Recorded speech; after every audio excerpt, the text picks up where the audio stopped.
And we have with us today, luckily, Justin Acheson. So he's from the Fox Lab here at UW-Madison. He originally did his PhD here at UW-Madison, and he's currently an associate scientist with the Fox Lab. Justin's a great person to have in here for this talk because he's had a lot of experience with both X-ray crystallography, NMR, and also cryo. And we're particularly excited today to kind of start hearing a little bit about the building and fitting of cryo maps. And I think I'll turn it over to you here, Justin. All right, hello. I really appreciate the invite to be able to talk today and good to be here, and thanks to Liz. Yeah, so I started out as a crystallographer way back in 2009 in Brian Cox's lab, and then I moved after that to CEMRC's lab at UVA, professor there, and also Acheson. And I started working on a project with using X-ray crystallography, so in the world of membrane biology. It became quite clear during my postdoc that the complex that I was after was not amenable to X-ray crystallography. And so we had a cryo in the basement of our building, and I decided to start taking advantage of that.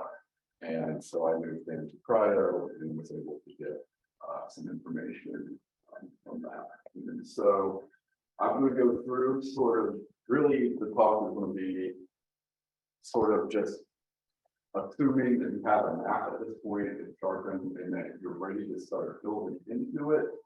And then some tips to get a good starting model, and it would have been a much different talk about 2 years ago, but today I have a much faster way to arrive at the answers and really get you hitting the ground running. So without further ado, we have hope.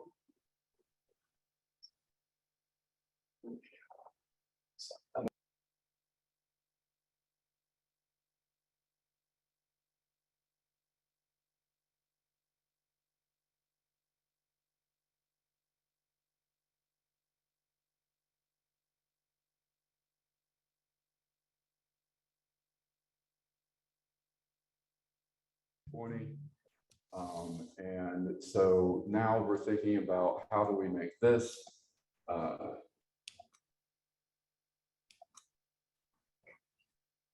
how do we make this? Oh, what's going on? Okay. Sorry. All right. How do we make?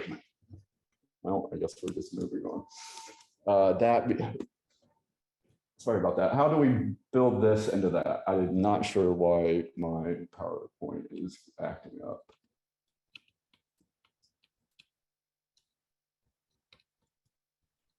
Sorry, guys.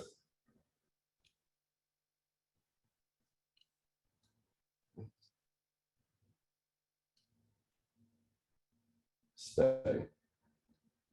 All right, I think we're good. Okay, just a brief introduction about what I'm going to be talking about today. So I'm not just saying BCSP this, BCSP that. And so kind of people can follow along. As a postdoc, I worked on bacterial cellulose synthase. And at the time, we assumed it was homologous, that the E. coli, which is this version, was homologous to the Rotobacter, which just consists of one copy of BCSA, the synthase that actually produces cellulose, translocates it across the human membrane, and then one BCSB, which we assumed was a scaffolding protein. And then I came to find out that BCSB actually polymerizes along the membrane, and there's interactions with an accessory protein, BCSG, that sits in front and then modifies glucose with phosphorethanolamine as it comes out of the transmembrane channel.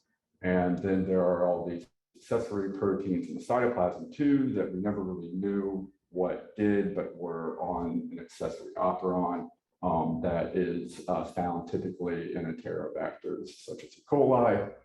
And so I'm going to focus on where I just did.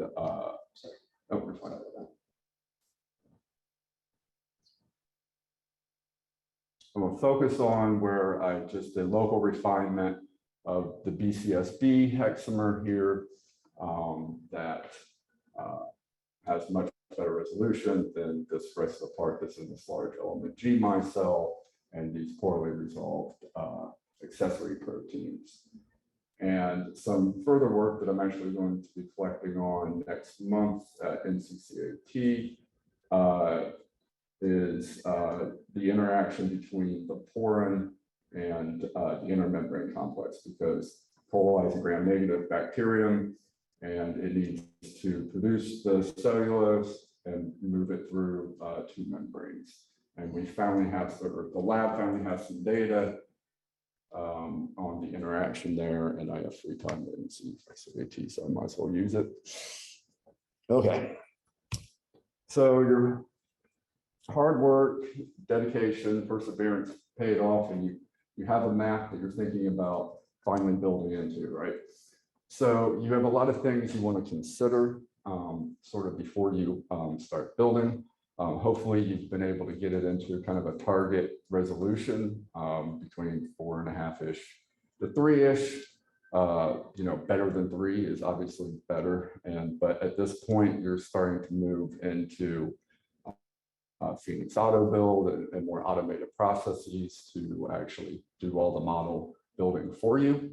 But in this this sort of medium resolution range is where we're starting to be able to, you know, make out all of our secondary structures and side chains so that we can build it by eye or use help from sort of homologous structures, trace the chain by hand, or a combination of both.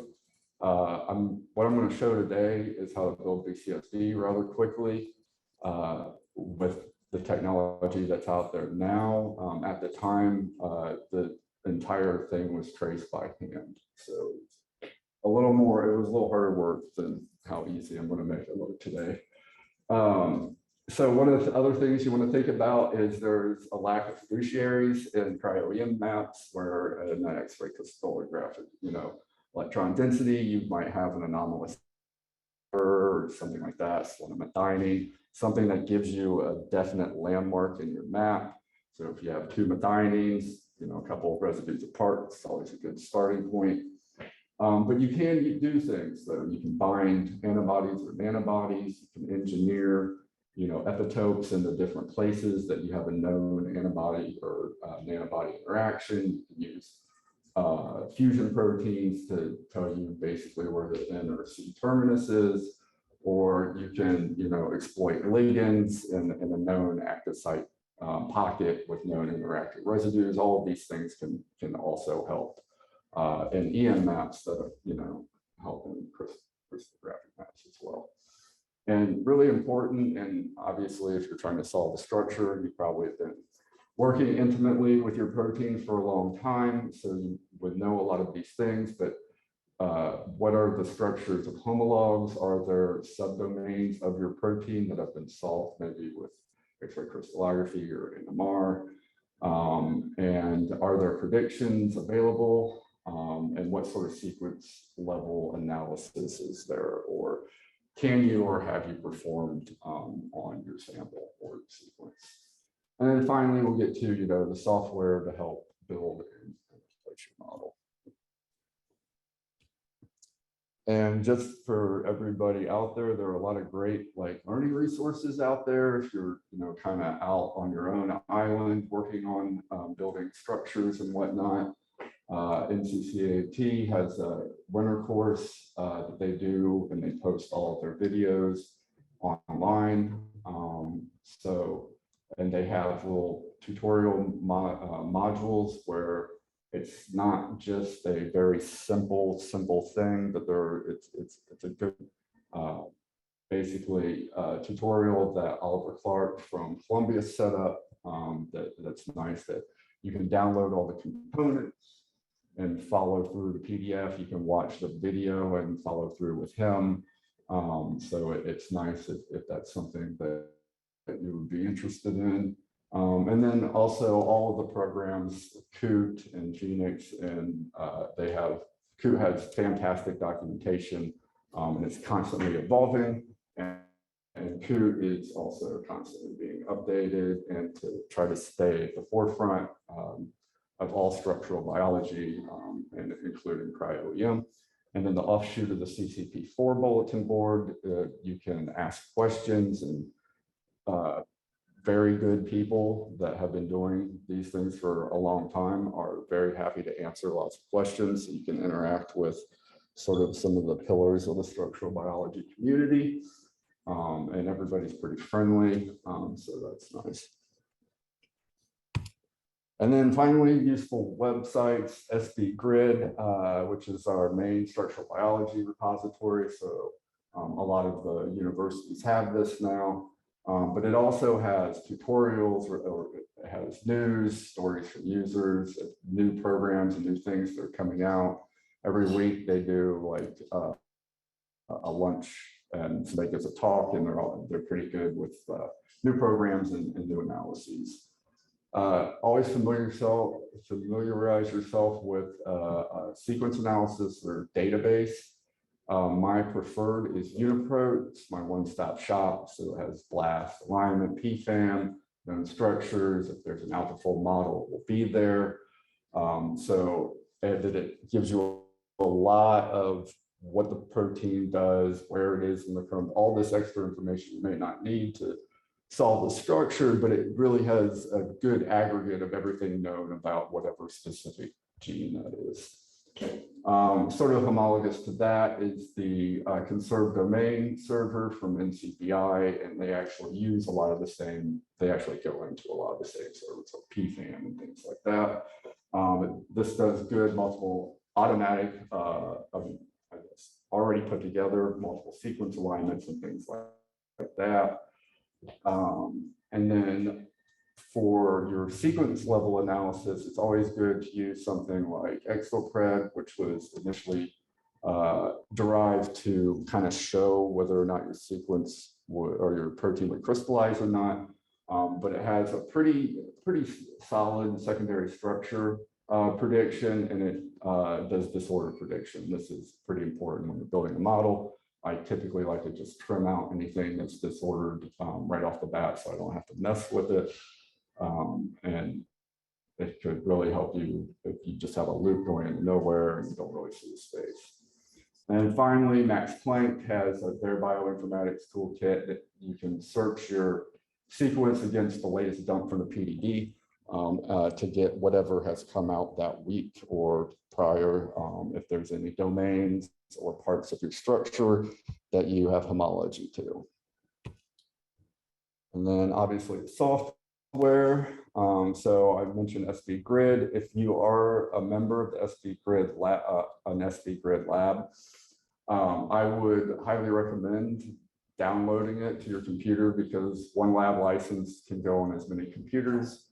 And you don't need to install the whole software package. You can just put, PyMol, COOT, Phoenix, Chimera, these things like that. And you always have them. You always have them as updated versions, which makes it very convenient. And they've moved all basically to graphic user interface, so you don't have to use command line anymore if you're not into that. But it's very simple now. But if not, do not fear, because all these programs are also free. You can get them standalone, or they come bundled into CCP-EM or CCP4. This requires a little bit of licensing, I believe, the last time I downloaded it, but it's still free, so that's good. And then finally, other useful packages and things to think about for alignment programs like Muscle, T-Coffee, to do multiple sequence alignments, homology modeling, whether you use Modeler, SwissPro, or AlphaFold 2, which is what we're going to talk about. So I don't have anything bad to say about AlphaFold, except for that it's coming from my job. It's so good. So the predictions are pretty accurate. I've been doing a lot of crystallography lately, and the last 3 structures I've solved had very low sequence identity, and I always got molecular replacement for full model. One was I barely had to move anything, and one took quite a bit of rebuilding, but it still gave me the solution, so I can't be mad. All right, so very powerful. And if you are working on a protein that say is from an organism or something like that, it's highly likely that AlphaFold has already predicted the structure and it's been deposited into UniPro. So this is BCSB, and so it's from E. coli. So all of the coli, I believe, is done, and they're just chugging along, trying to get everything they can. So if, say, these three structures, which two of them are mine, but and then there's our competitor, didn't exist, I would still have the option of having this. One thing I will note is that the first 25 residues of BCSB is its secretion signal. So this region would obviously be removed. And then I'll talk a little bit more about the rest of it. So you can just download this directly and then kind of think about how maybe you could use this as a starting model. If it's not in UniPro and you don't have access to running the full version of AlphaFold, say on a server, you can run it through Phoenix or in a collab. That's sort of a streamlined version, but still. So I have the full version on the server I built in the Fox Lab, and I've compared the two, and I get basically the same results. Just a little more tooling around I can do with the full version, and I can kind of get more results if I'm looking for multiple confirmations. But they both work very well. So all you need to do is take your primary sequence, paste it in, give it a name, click each play, wait for the green check mark before you move on, or it'll say fail, and then just wait anywhere from 15 minutes to an hour or two, depending on how complex your sequence is, and then you can analyze the results. So here is an output. So our well-ordered domains are in blue, and then the residues with less confidence are either in this orange or yellow. And so it even says here that this may be unstructured regions. So we know this is a secretion tag. And I know from already having the structure of BCSB that none of these residues show up in the EM map. And in the homologous Rhodobacter BCSB, we have multiple crystal forms of that. And also both in termini start here, we're missing, I think, 30 residues. So it's not surprising that AlphaFold didn't know what to do with this. It's thought that maybe that these residues interact with BCSC somehow, or they interact together when BCSC is bound and it's in its full oligomeric state, but we don't have the data on that yet. So I would look at this and start thinking about what to trim off. So I would definitely remove all of this, possibly remove this, and knowing that my map doesn't have the transmembrane helix because I deleted it, I would remove this. If AlphaFold fails, this is a good thing to go and look at your primary sequence predictions, domain, PFAM, things like that, and look at your domain boundaries. So if, say, this was just, disordered garbage, but this is very well ordered, I would think, because it's a CVM, and we know that CVM is a very well ordered beta, made of beta sheets. So I would say, okay, what if I just cut it here and here, and then just submit these smaller, fragments to AlphaFold, and you're likely to get a, an answer, because I think the fewest number of residues you can put in is about 20. So, I mean, domains are obviously going to be larger than 20, and building loops is going to be fun. no matter what. All right. So, and here's an output from Exopred showing secondary structure prediction. This is predicted to be disordered, which also came up in the AlphaFold model. This is the transmembrane domain. I actually, the sequence that I entered into the server, I had already cleaved the secretion tag. So that would have, hopefully, it would have signal P would have caught it and it would have said signal peptide. So it's good sequence level. I like to, whenever I'm building a model, have something like this that I print out that I can just, write on and make notes and see where I am as I'm building the model. So it's always good to have a good sequence in front of you that you can actually interact with. I personally prefer, with pen. But you can also have something open on your computer, whatever is the easiest for you, but you always want to have the sequence available. Does Exopred use actual structures, or is it just all sequence and secondary structure? So I think it's sequence, but it does pull up one of my structures. Okay. And I hadn't seen this before because I hadn't used it on something with a structure. So, but it does search homologs, and you can also tell it if you're trying to crystallize something to like do a sequence alignment and find a better candidate. So, all right. So now that we've kind of, maybe we have an AlphaFold model or something, and we have our map, we need to make sure that obviously we're in our correct hand, because just like when you're solving an anomalous data set crystallography, you don't know if you're in the correct or inverse hand. And in particle image processing, the same thing happens where one is, the program chooses one and then it runs with it, and then you have to figure out which one is correct.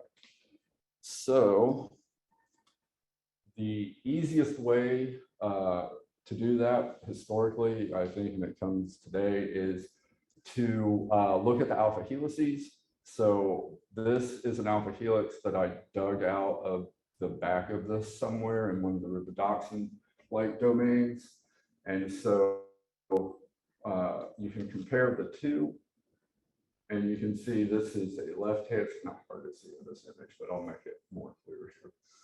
And we have a right-handed, and then to prove it, to make it more easily visual, I just opened this in Coot and then brought it back into Chimera, and I just had to build a helix in there quickly, and you can see that we are indeed in the correct hand with this.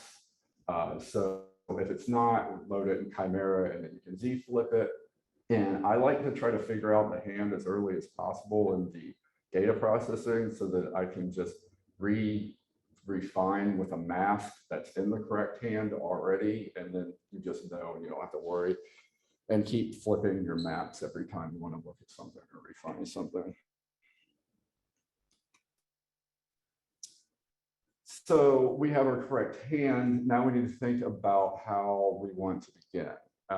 So in my case, BCSB is a hexamer, but not all subunits are created equally.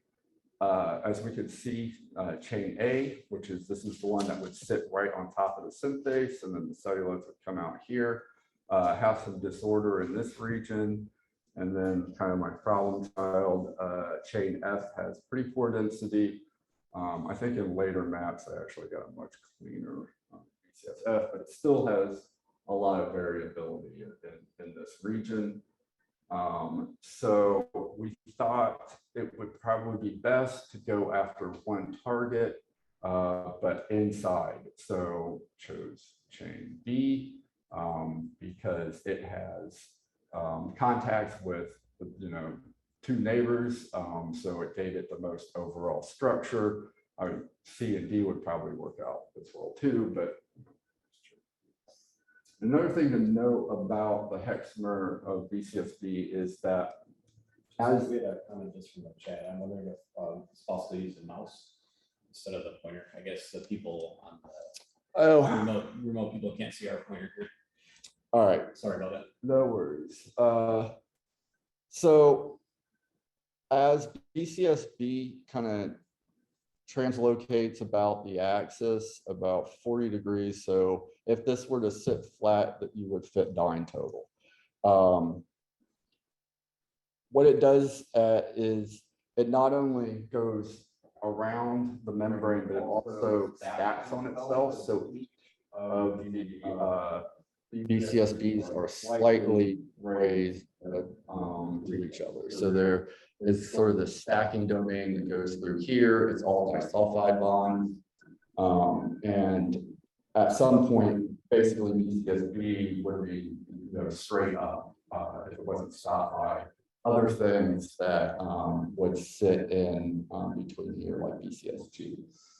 But what's interesting about that is we can actually use that bit of information to get a little bit about the domain boundaries between adjacent subunits. Because if we put everything on one plane and then we move over and we think that this area is the edge, if we go over to BCSE over here, that same spot would be much higher or at an angle. So we can actually kind of help determine where the edges of our protein are. So we don't start building into, oh, sorry. How? No, it doesn't say mute. All right, sorry. So we can use that information to kind of get boundaries so we don't start building into an adjacent chain. Oh, wait, it doesn't. Yeah, it's not muted on mine. Is it muted on yours? This one should be muted. I think yours should not.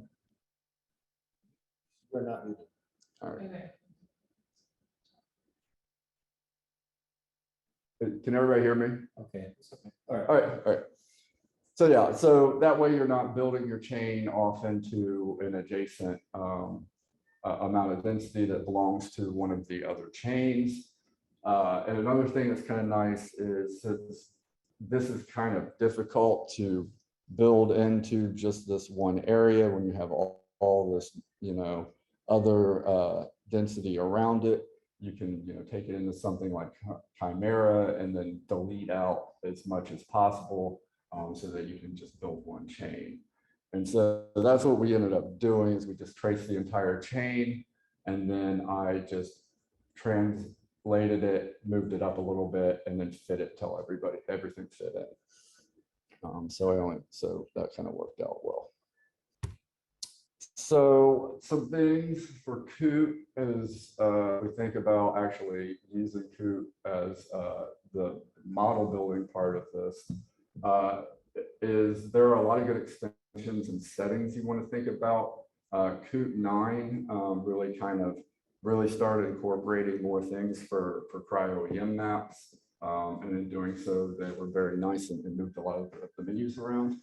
But one great thing is CurlU repository, and it has lots of really good kind of community based plugins for your for Coot.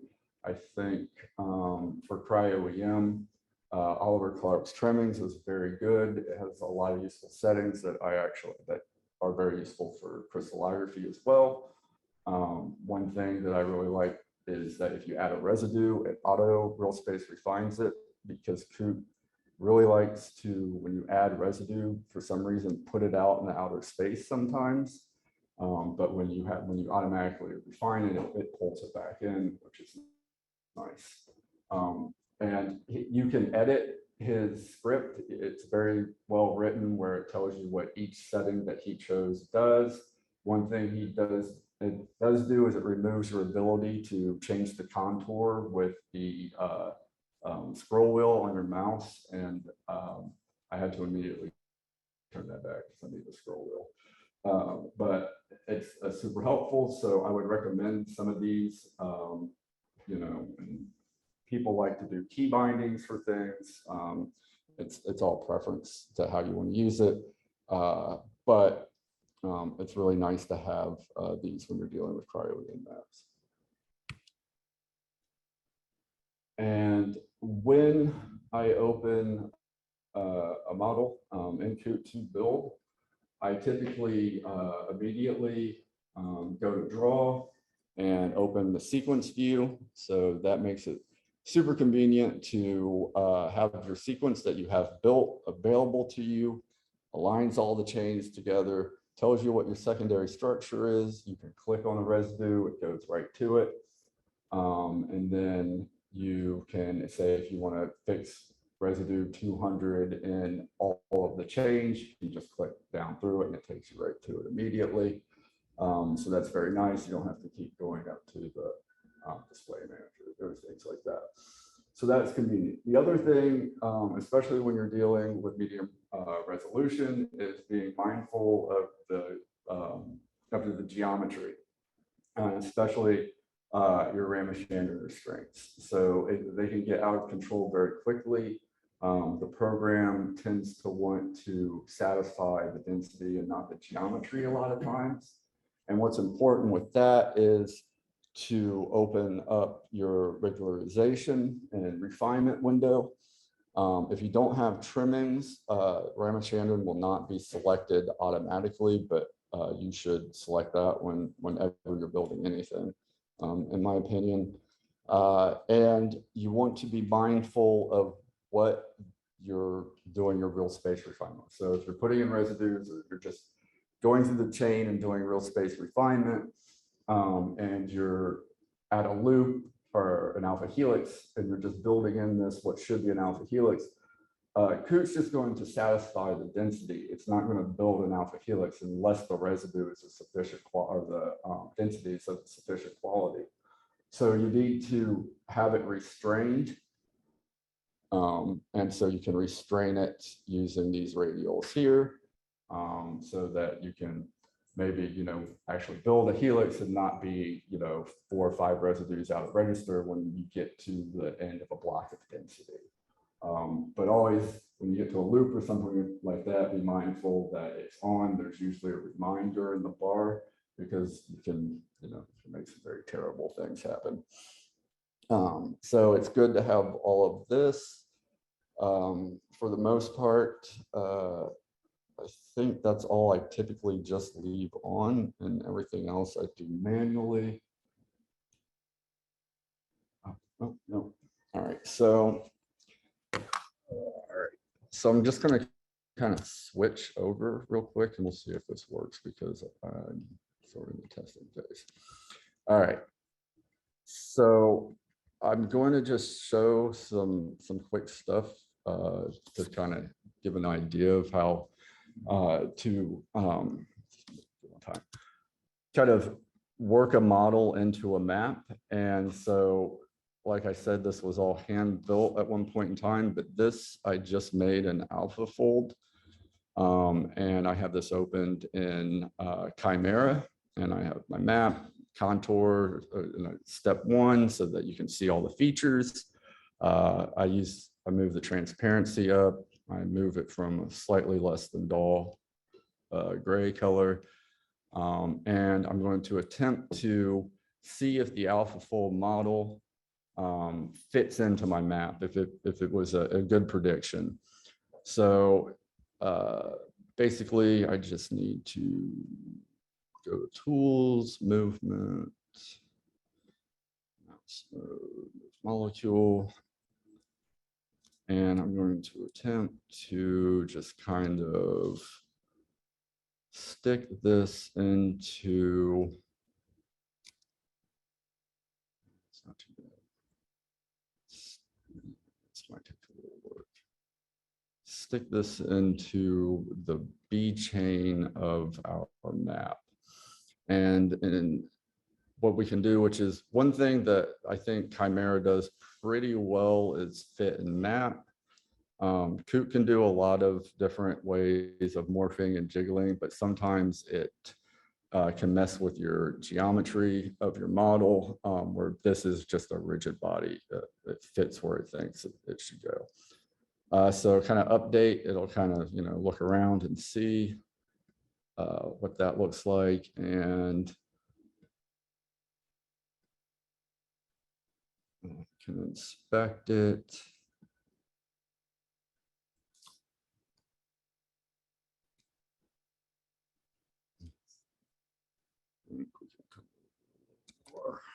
Will you ever like put something in the map you see? And then like open that and Yeah, that's exactly what I do.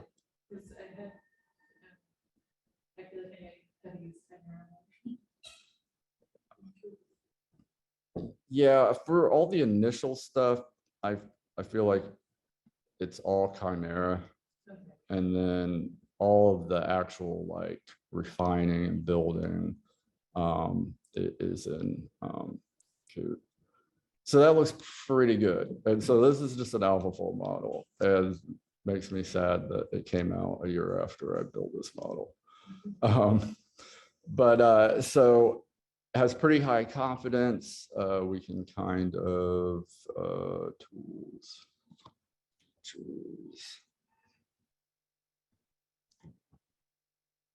Maybe AlphaFold used to do model. So I don't know. It's not the same in several regions. So I started thinking about that, but I've had so many close fits with stuff that's just not available that it's like really good. And plus the domains are pretty rigid in BCSB. So I'm not surprised that it could accurately predict them. All right, so, but basically this is showing us that has a fairly good fit. There are some regions here that obviously I should have probably deleted beforehand. But all in all, and I'll delete when we get to Qt, but all in all, it's a very good fit. So you can do this with your individual domains and start out, you know, just piece by piece,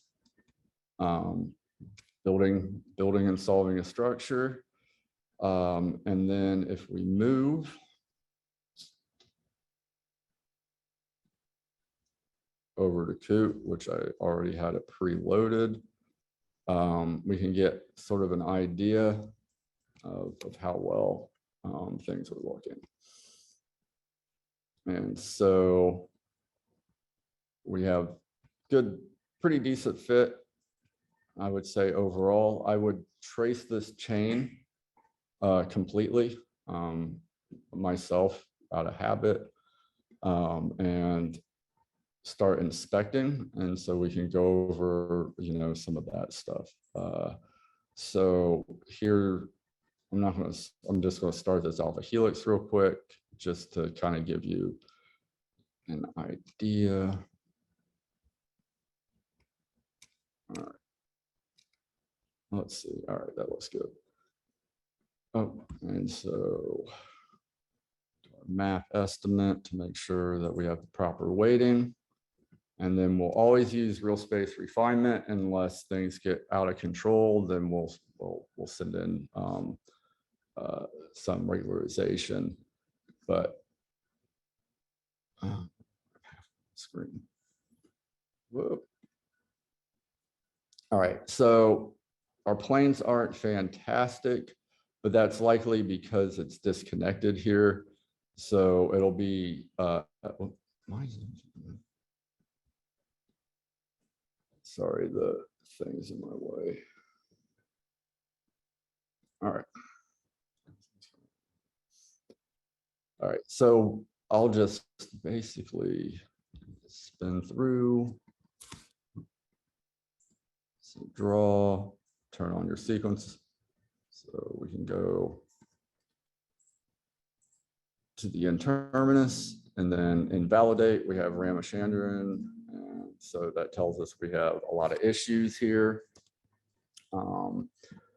And also, if this is something you'll want to start thinking about at the end, but you'll probably want to send it through Phoenix, which I'll talk about in a second, before you start really thinking about rotamer analysis, but it should be pretty good. It also has, you know, poor rotamer analysis, so you can go directly to any situation. And these are probably arginines, leucines, yeah, so they always tend to be the common culprits. So lysines, okay. So you can go directly to them and let's see. Sorry, I don't have my mouse. All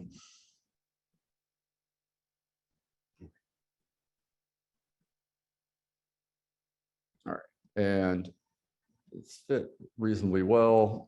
You can put in an automatic rotamer, double check your work. Okay, that's good. Put in a rotamer here while we're here. Check your, and then I like to refine afterwards. So this looks like it's at the end of the loop. So I'll put no secondary structure. And then come through here. And it doesn't like that at all. So I will weight my ramachandran a little higher. And double check. Okay, I'm at the small, possibly small helix. Oh, okay, it's leading into the helix. Okay, so I'll switch. Try this again. All right, so that's much better. And the important thing is that it kicked the bad rotamer back on, because a lot of times when you do real space refinement, it'll just put it back to where the poor rotamer was. So be mindful of that. So what we can do now is what I would do if this was my initial model. So whether it be cryo-EM or X-ray crystallography, you take your molecular replacement and you just you might just have Phoenix do rigid body refinement or something like that to kind of fix the chains a little bit. But I personally prefer manually inspecting all of it one time, get a feel for the protein and the chain and where things are problematic, and then kind of fixing little things at the beginning, and then having Phoenix kind of check my work basically and maybe give me a better solution than that I've been working on. So I typically would just start here and just pick residues, hit the space bar, I'll move you through. Sorry, this is a little slow running on this. And I'll refine this as a beta sheet. And so everything looks very nice. And it fits the map a little better than it did on the initial placement. And so this will basically put, hopefully, all of these well-ordered regions into place. BCSB has several cis-prolines. It has a lot of prolines in general. And so that's one issue of getting those correctly. But it looks like this is okay. And then, yeah, so that would be, the next step is to go through the chain. And hopefully, in the interest of time, hopefully by going through the chain manually myself, I will have fixed this kind of birth of, where's my,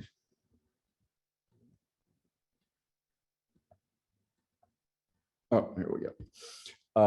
Ramachandran outliers, right? So when you have a messy plot like this, so say I've refined the chain myself several times, I still have all these outliers. What I would do is I would look at the window, turn off all the good stuff so it doesn't kind of obfuscate maybe some hidden residues, and click on those and see what you're looking at, because a lot of times it's going to be in a loop or a poorly resolved region. Okay, so this is just way off. So during your, this is pretty good. So during your initial chain tracing or fitting or refitting, a lot of regions like this, where it definitely comes out here and fits, if you try to refine it outright,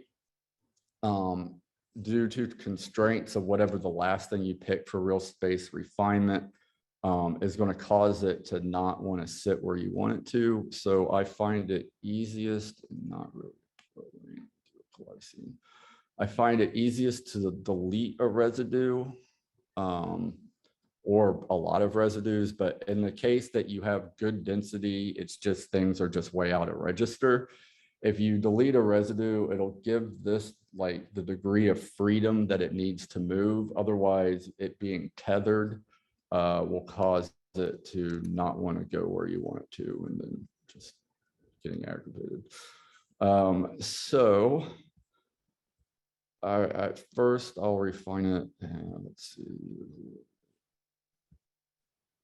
here. So let's go here to out here. Nope, I'm press behind it. Stop. Now it's happy about that. All right.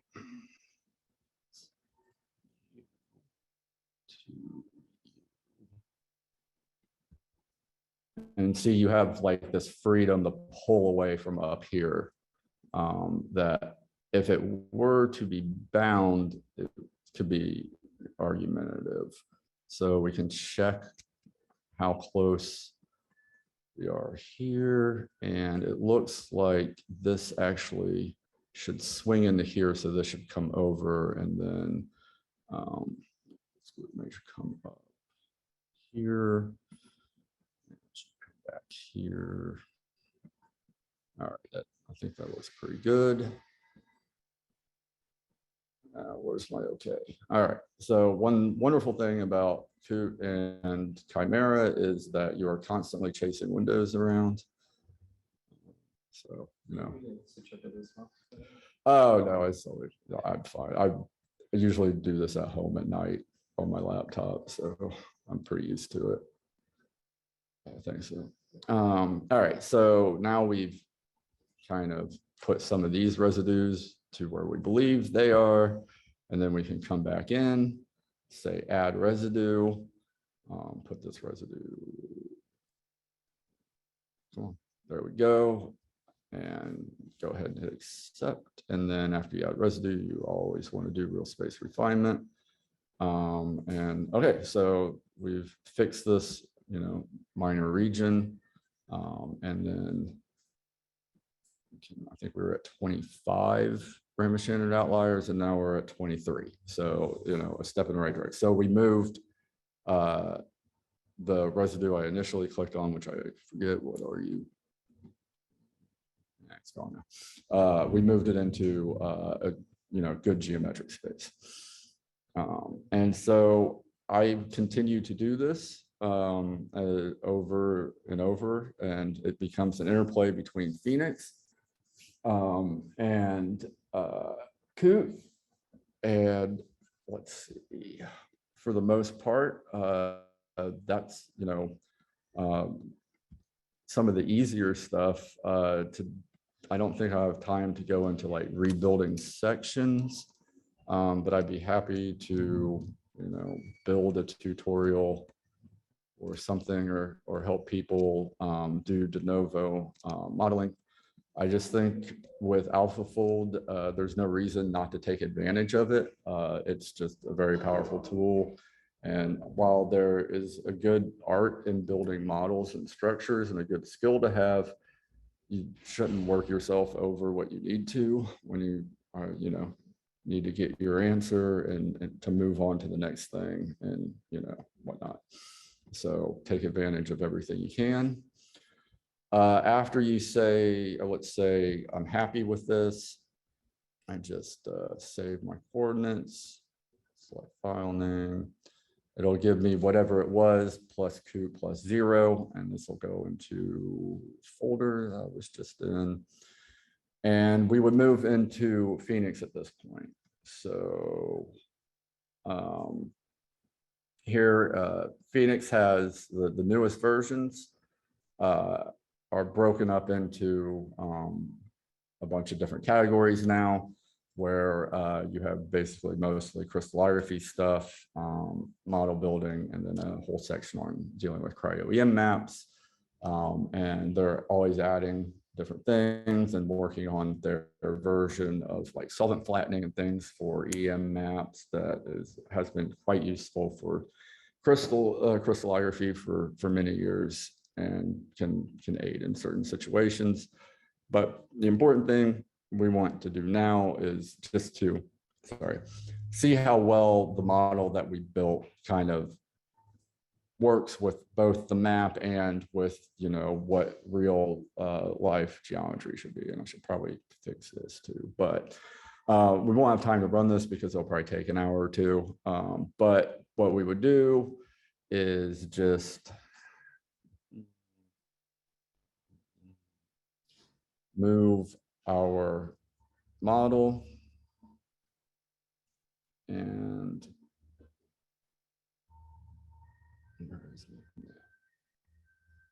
and my initial map.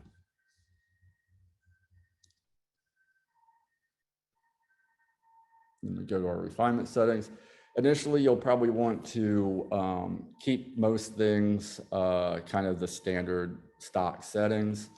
You can, if you're out of alignment with the map, you can have Phoenix morph and do rigid body, which is similar to what it does for like beginning molecular replacement models, where the molecular replacement's not great, but it's just, it could be, just kind of perturbed a little bit to get better. And so Phoenix can do a good job at that, do a number of cycles. Always, especially in sort of your medium resolution, you want to think about your secondary structure restraints. A lot of times when you build and you don't have good restraints, you'll look at your, say, model in PyMol, and all you see is squiggly lines when there should be helices, or you can see helices, but they don't form ribbons, or you see squiggly lines and they don't form sheets. If you're a little bit out in PyMol and you don't see a lot of secondary structure, if you type DSS, it will show you basically what the PDB will say is your secondary structure. So it might just be outside of PyMol's tolerance, but it could be there. And in order to do secondary structure, you can analyze it with Phoenix. You can actually basically copy the secondary structure from another model or homologous protein and things like that. So that's always good to refine. Always turn your number of processors up to as many as you can without, overtaxing your system, and then basically let it go. And so it will try to appease, it's always a handoff between, having good geometry, having, real world, biologically relevant, physically relevant protein chain versus fitting the residues in what the program sees as the map. And so that's really why it still takes so much, back and forth between human and machine in order to make sure that things are still going very well. So we still have somewhat of a job, I guess. All right, so after you run your model in Phoenix, it will give you an output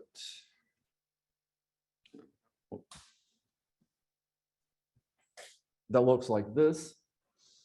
And so it's not quite the same as the way that it works for crystallographic refinement, where it gives you, all the different information that is, relevant for cryo-EM, masking, the half maps, the what it believes the resolution is. And that's another thing that I should mention is when you're building in your map and it says that if the program says you're at 4 angstrom, but you can see side chains well, then, trust your eyes.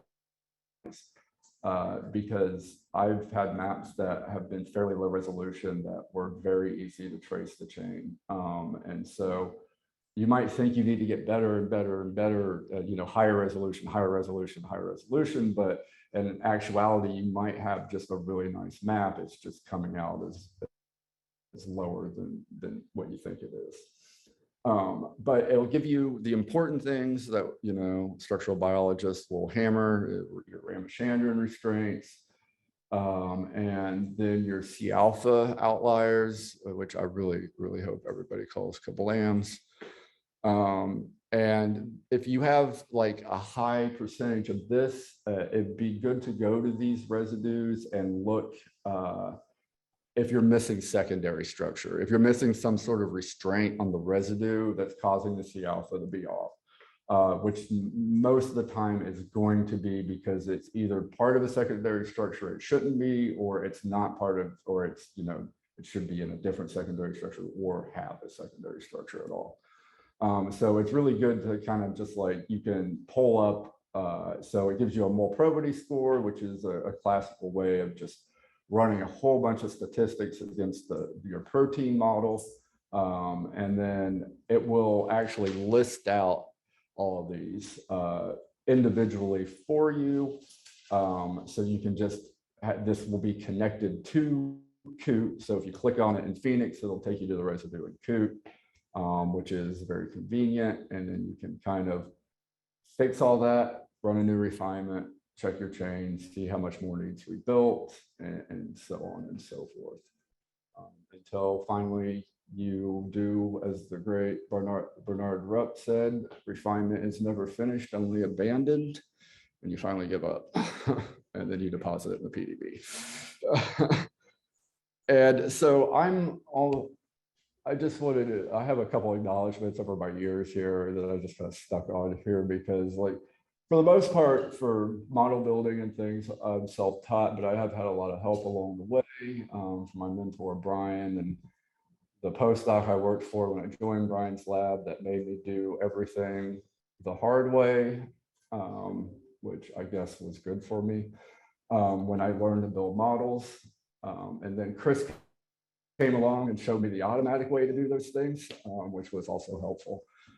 George Phillips, who's now at Rice, Craig Beeman, who runs the crystallography core here, and then my postdoc advisor and grad students that are now all postdocs or have real jobs out in the world. And then check out Finn's paper. He has a 2.5 angstrom-ish structure of it's a 65 kilodalton protein with 2 nanobodies, so it turns out to be 90, that he published in Nature earlier this year. It's a cryo-EM structure that's very nice. So with that, if anybody has questions or anything. Yeah, I think there are some questions from the chat, so Okay. we could start pulling up some of those. Okay. The first one is, which OS is best, Mac or Linux? I guess that's kind of a subjective opinion, but. Yeah, that's really personal preference. So for me, everyday computing and whatnot, I do Mac everything. Obviously, all the servers run Linux, but the nice thing about Mac and Linux, obviously, is they all use all the same command line commands. You can compile, you know, programs back and forth. So if you know one, you automatically know the other because they're both Unix. I prefer Mac, but really a good Linux box is great too. I'm going to combine 2 questions next together. Have you used Coot 1.0? And another one about just your general use of Coot. Have you used like 3D fitting with like 3D vision kind of setups, or do you make use of that? Okay, yeah. Is 1.0 out? I think you can try it right now. I believe it is available for download. It's been coming out for like years. It's been end of the year for so long. I thought it was just like this thing. They were just going to keep adding numbers to 0.9 until, oh, that's great.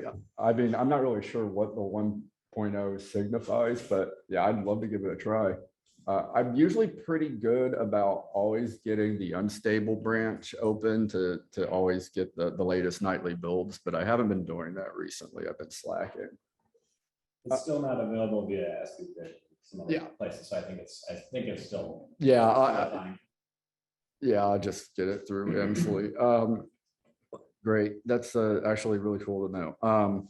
As for 3D, so when George Phillips was here at the university, they had what we called the cave. And this was, before like flat screen TVs got really good at doing this. So it was like an old, like, what are they, DLP or whatever, projectors. And you just went into this dark room, and one of his computer science students wired Xbox controllers to be able to control PyMol. And so we would go in and we load either PyMol or you load Coot. I personally have just always used I can just like see the depth in my mind. So I don't really need the 3D to kind of visualize what's going on. But I know people that really like it. And I've heard that they're trying to install a new cave, I guess, here at UW, which would be, all modern technology and probably very nice 3D. But it is nice, especially if you want to say you have a collaborator, they're not really a structural biologist or something like that. You can like have this, you can point at things, and it's kind of neat. But for model building, I don't need 3D. Yeah, I think I'm just on that thought. Ken Satcher pointed out to me recently that the microbial science building actually has a classroom with a full 3D goggle setup. So I taught in that class. That's a good spot for that. So another question from chat, and people here too, you feel free to interrupt if you also have questions. But getting more technical now, when you use your AlphaFold model, do you previously remove all the area that are not well structured and then build that into, or do you just keep it and go from there? Oh no, I remove everything and then rebuild. And if there is something that it gets wrong or something like that, I delete and rebuild as like, scorched earth. Like and unless it's like, okay, like it has a loop and there's some kind of weak density and it follows along the density, but the density is not well resolved. If I delete that out, am I going to be able to build that in better? Probably not. But do I say, one, do I turn the occupancy down on the residues, which the PDB is going to yell about? Or do I just make it a polyalanine? Do I just delete it out of I typically just delete poorly resolved loops and then deposit it in the PDB that way. Or you can also say, you can move the residue ID to unknown, so UNK. Some people do that. I think that's a lot of preference too. I think as long as you're not trying to overfit and then over kind of, I guess, explain or derive information from something that you don't have the data to back up. So as long as like, I don't know, if it's a loop out in the middle of nowhere, no one's going to care about it. If it's a loop near your active site, you might need to be a little more detailed about how you actually handle what to do with those residues. So I think here's another good question we have is, you have no R value. So what do you use for refinement criteria? So you refine against the half maps. And then that gives you, there's a specific, cutoff values that some people use. I think it's 0.143 and then there's 0.5. I think, I think I was a second year postdoc at UVA, and Yifeng Chen was giving a talk, and somebody asked him he goes, what do you do about R factors? And his answer was beautiful. He said, publish until they figure it out. So, but yeah, and I think it's a good, thing to think about. And I mean, the people working on this and the, kind of computational science side are finding good ways to kind of, check our work basically.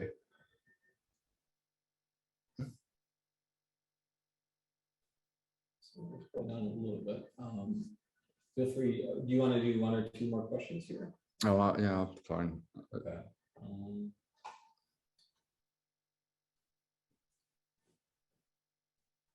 This is an interesting one from Florida. Maybe we can look this one. So when you have an AlphaFold model that have good secondary features, but flexibility between the domains, what's a good strategy there? Break it, build, refine independently, and put them back together. What's the best approaches for fusing them? And I've tried this. I've tried to obtain a PDB that sometimes lacks secondary features when I open it after. So I avoid Chimera when I'm just looking at features and things like that. I tend to use Pymol, and that's really personal preference and just experience. So I've been using Pymol for so long that, you know, it's just familiar to me. And like I said, if you have a model and that you pull it in, you don't see good secondary structures, and Pymol, just type DSS in the command and hit enter, and that might pop out some things. As for the first parts of the question, yeah, I would definitely delete basically your linkers between domains, that especially if they're flexible, because say AlphaFold, a lot of times if you have one thing that AlphaFold will do is you might have two things linked that don't actually interact with each other. Say they interact with other things, right? But if you just put that, and sometimes AlphaFold will not be happy unless it like makes those things interact together. So be mindful of things like that. And if you say break the link and then maybe submit both independently, you might have kind of a better model. And then if you can get them properly oriented into your map, then, you know, you can kind of look at where the termini are and kind of decide where the linker between the two domains actually is. I think we should wind down with one last question. And this is actually a question here too, on how do you add and locate metal ions or water molecules in your cryo maps? And how do you do that? So I cannot actually hear the last question. I can't really answer. I've never seen water in a map. Obviously, I've read papers where there are waters in the map, and I've read papers that have said, "Well, here's metal," but I personally don't have experience with that. So I'm sorry.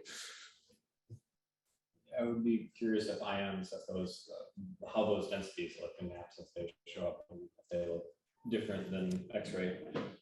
Yeah, I mean, you can see there are lots of potassium channels and things like that where they, you know, have something in there. And then some of the ABC transporters, they claim to have stuff in the channel, but I haven't really hit that resolution. I think we've got some, you know, kind of more like apoferritin type structures where we do see the water molecules in the maps. But yet you have to get to the fairly high resolutions, like 1.8 and better, it seems like, when they start appearing. Yeah, I mean, even for a lot of more normal. Yeah, same with crystallography, especially if you're in some, you know, high dehydrating PEG concentration or something. If you're above, you know, 3 angstroms, it's like, oh, I'm probably not going to see any waters. I think with that, I'll open up here. Any other last questions that people would like to pull on? If not, let's thank Justin. This is a really excellent workshop for all of us. So I really appreciate it. Thank you. I appreciate being here.